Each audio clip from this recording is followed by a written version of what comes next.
Ils sont là en plateau Sud Radio avec Frédéric Dabi, avec Thierry Guerrier et avec donc Philippe Bilger. Peut-être une réaction justement par rapport à ce que disait Éric Revel sur ce pantouflage.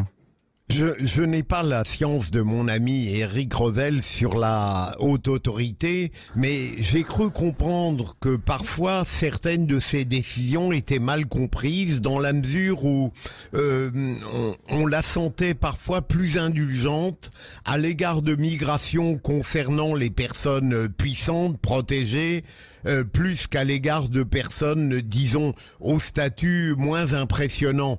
Je ne suis pas étonné par sa décision concernant l'ancien ministre des Transports, mais peut-être n'avait-il pas la surface suffisamment solide pour imposer une décision qui lui soit favorable. Et c'est une question que je pose. Est-ce que la haute autorité, parfois, n'est pas victime de ce qu'on reproche communément à la justice, d'être en réalité dure avec les faibles et peut-être plus complaisante avec les forts? C'est une question, hein. Je ne suis pas suffisamment au fait de ce que fait la haute autorité. J'ai parfois eu, en tant que citoyen, un sentiment un peu étrange tout de même.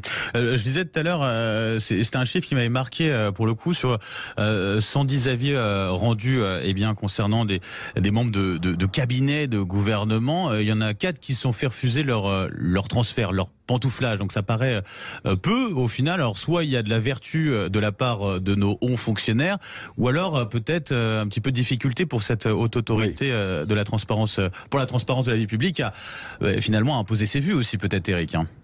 Mais on terminera là-dessus. Oui, alors, je regardais les statistiques. En fait, de tous les dossiers qui passent dans les mains de Didier Migaud et de ses 13 compères, il n'y en a que 5% qui sont refusés. Donc, effectivement, c'est très très peu. Mais je voudrais juste, n'étant pas non plus un super expert de la haute autorité pour la transparence de la vie publique, souligner une chose, pour répondre à Philippe, c'est que quand vous êtes ex-ministre, que vous soyez ex-ministre des Transports ou ex-ministre de la Justice ou ce que vous voulez, vous êtes ex-ministre, c'est-à-dire que vous êtes beaucoup moins puissant que vous l'étiez quelques jours auparavant. Donc, je pense que le statut d'un ex-ministre n'oriente pas forcément la décision. Mais dans le cas de Djebari, visiblement, c'est la 3e demande, si j'ai bien compris, qu'il faisait pour intégrer ou des conseils d'administration ou des sociétés auprès de la haute autorité pour la transparence de la vie publique. Il y en a qui ont été acceptés. Alors, où monsieur Djebari est très demandé, ou bien il avait prévu ces terrains d'atterrissage depuis de longue date, mais en l'occurrence le refus de la haute autorité sur l'affaire CMA-CGM peut se comprendre, parce que évidemment quand vous êtes ministre des Transports et que vous intégrez à un poste de grande responsabilité le leader ou quasiment le leader mondial du transport maritime, c'est le cas de CMA-CGM, bon ça fait voilà. Et puis visiblement il a tellement souvent rencontré les dirigeants de CMA-CGM que c'est compliqué pour lui d'expliquer qu'il n'avait déjà pas des vues sur cette entreprise lorsqu'il était au ministère des Transports. On va laisser un peu de place quand même à Frédéric Dabi. Bah oui, parce que il est pas venu les mains vides. Il trépigne et il a bien raison. Mais là, parce que Éric, avec plaisir. Alors c'est un sondage très intéressant que vous dévoilez, IFOP Fiducial pour Sud Radio, Frédéric Dabi, à propos de la satisfaction des Français à l'égard de ce nouveau gouvernement qui a une semaine tout juste là aujourd'hui. Tout à fait. Et c'est un sondage qu'on a déjà posé pour plusieurs formations de gouvernement. Qu'est-ce qu'on voit, Benjamin? Une majorité de Français, 58%, sont mécontents de la composition du nouveau gouvernement. Alors, c'est beaucoup, c'est majoritaire. Il y a quand même un socle de personnes satisfaites. On a toujours cette équation électorale qui fonctionne bien chez Emmanuel Macron. 85% de son électorat est satisfait de ce gouvernement. Un tiers de gauche, 41% à droite. Quand on compare avec Jean Castex, on avait posé pour Sud Radio la même question en juillet 2020, c'était 48%, donc on a une satisfaction moindre. Qu'est-ce qui explique qu'il n'y ait pas de magie, si je puis dire? Et c'était bien sûr, la satisfaction était massive pour la composition du gouvernement d'Édouard Philippe. Parce que tout simplement, je pense qu'il y a des messages politiques qui n'ont pas été envoyés ou qui ne sont pas clairs par rapport à ce nouveau gouvernement. En 2017, c'était clair.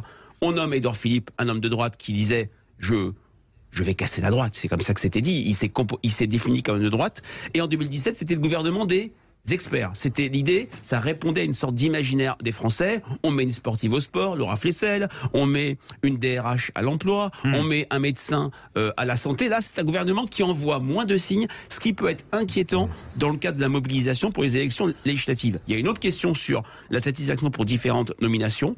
On voit qu'il n'y a qu'uniquement Gabriel Attal qui s'en tire bien, avec plus de satisfaits que de mécontents. On voit surtout deux choses. La plupart des nouveaux ministres sont inconnus des Français. Catherine Colonna, 54%. Agnès Pannier-Runacher, 52%. Olivier Grégoire, 56%. C'est pas une surprise. La première mesure, IFOP fiducial pour Sud Radio en 2014 d'Emmanuel Macron, nouveau ministre des Finances, il était inconnu de 74% des Français.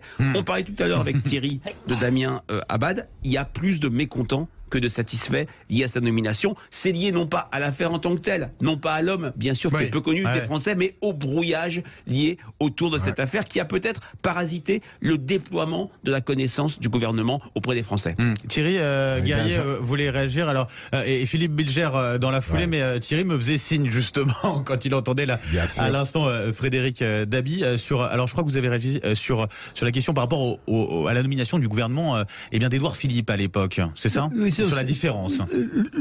Écoutez, il y a 5 ans, on était dans une phase où Emmanuel Macron a été porté par ce projet de renverser la table sur la scène politique française. Il a réussi. Il y avait un effet modernité, un effet expert, en effet, comme le disait à l'instant Frédéric. 5 ans plus tard, cet effet-là, c'est fini. Il n'y a plus d'effet waouh cette fois-ci. Il y a une forme aussi d'intelligence politique de la part des Français qui ont bien compris deux choses, qu'on est dans une phase d'attentisme, ils attendent les résultats des élections législatives tout simplement, ils ont bien compris que le pays était divisé et qu'il y a de très fortes oppositions et qu'au fond le bloc très puissant de volonté de soutien à Emmanuel Macron est le premier bloc dans l'opinion française, mais il n'est pas majoritaire.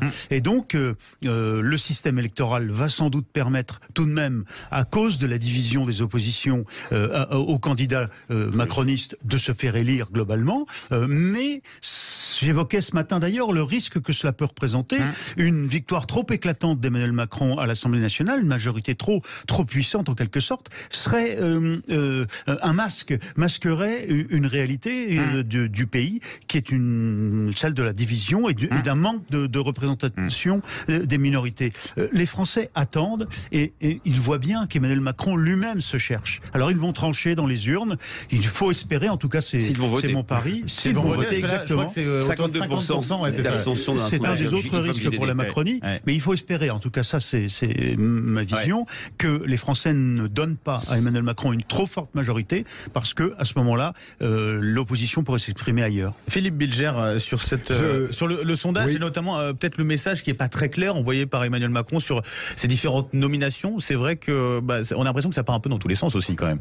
Alors, Benjamin, évidemment, je ne ferai pas de nouveau un sort au renouvellement que je trouve calamiteux d'Éric Dupond-Moretti. Il ne faut pas me lancer sur ce sujet. Je ne vous avais pas vraiment lancé sur ce sujet. Voilà. C'est auto-lancé. C'est un auto-lancement. Mais je rejoins ce qu'a dit Frédéric et bien sûr l'analyse de Thierry sur le fait que les Français attendent un peu les législatives. Mais je voudrais ajouter un autre élément, me semble-t-il. Pourquoi les Français semblent insatisfaits? C'est que d'une part, il y a une course de lenteur tactique d'Emmanuel Macron qui peut-être a pesé aujourd'hui sur l'appréciation du gouvernement. Et le deuxième élément, et là j'ai besoin évidemment de l'avis de Frédéric, c'est le fait que il me semble que l'arbre à base, si j'ose dire, a dissimulé ce que la forêt aurait pu avoir d'actif et de décisionnel. Au fond, Elisabeth Borne est complètement à l'heure actuelle, ligoté dans sa volonté d'action par le fait que l'affaire Abad, quoi qu'on en pense, est en train de bloquer et d'occulter tout ce qu'elle aurait envie de faire de concret. Et les Français ont le sentiment justifié aujourd'hui que malgré l'urgence d'une situation, eh bien rien n'est fait. Mais ça n'est pas la faute du pouvoir, c'est qu'il y a cet os, ce caillou grandissime dans la chaussure gouvernementale qui donne aux Français l'impression que rien ne se fait. On va conclure ce débat avec vous, Oui, Frédéric je Dabi. partage complètement ce que Philippe vient de dire. C'est l'effet brouillage dont je parlais. Ça a été dit par Thierry, il n'y a pas d'état de grâce. C'est un deuxième mandat. Il n'y a plus l'effet de nouveauté. Et les 3 semaines, un mois d'attente. Il n'y a plus l'effet de souffle présidentiel. La course de lenteur dont a parlé Philippe et dont vous parliez Thierry, c'est tout à fait ça aussi. Il y a vu un élan post-présidentiel qui est retombé comme un soufflet immédiatement. Et puis, il ne faut pas oublier, il y a une sorte de cercle de la raison du centre-gauche au centre-droit qui soutient le gouvernement, qui est bien au-delà de ces 42%, mais il y a des oppositions irréductibles, puisque la satisfaction n'est que de 25% dans l'électorat Mélenchon présidentiel et 17% chez Marine Le Pen. C'est ce problème. La bipolarisation est morte. Ouais. On a un pouvoir assez fort face à des oppositions éparpillées, mais ça crée ce brouillage pour les Français. Juste une phrase, allez-y. Dans un contexte très... Et on donnera un peu plus la parole à Éric Revel aussi. Très délicat. Qui est celui de la guerre et de ses conséquences, par exemple sur l'économie, les Français n'apprécient pas, à mon avis, n'ont pas apprécié les 3 semaines et un mois d'attente, parce qu'ils n'apprécient pas le sentiment que de très haut, là, on prend son temps. Voilà, ça modère l'enthousiasme. Merci beaucoup en tout cas. On vous libère, Frédéric Dabi. C'est un plaisir de vous avoir ce matin sur la radio, directeur général opinion de l'IFOP. On rappelle votre livre, La fracture aux éditions Les Arènes. Merci à vous.